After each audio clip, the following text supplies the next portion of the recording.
Dr. Fred Matiang'i, sisi hatuna shida. Hata na Jubilee, hata chama gani, hatuna shida yote. Lakini shida tuko nayo kama jamii.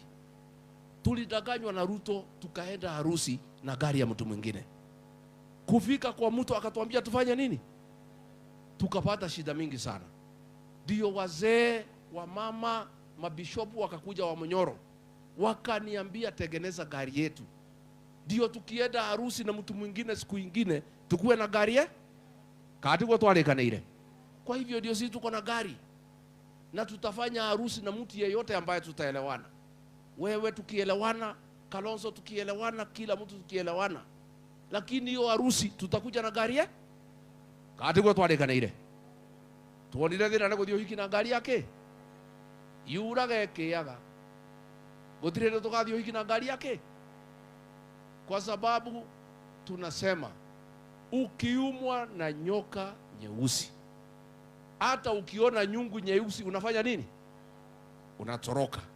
So we are willing to work with everybody, lakini lazima sisi kama jamii tujipange vizuri. Tusikuje kupata hasara huko mbele vile Ruto ametufanya.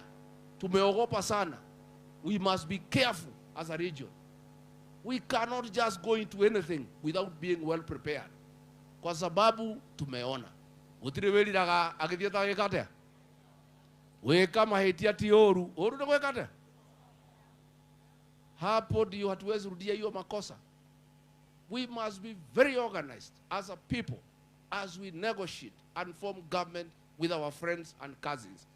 We must be very, very careful on how to make sure this community will never be shortchanged by anybody in the history and the future of this country.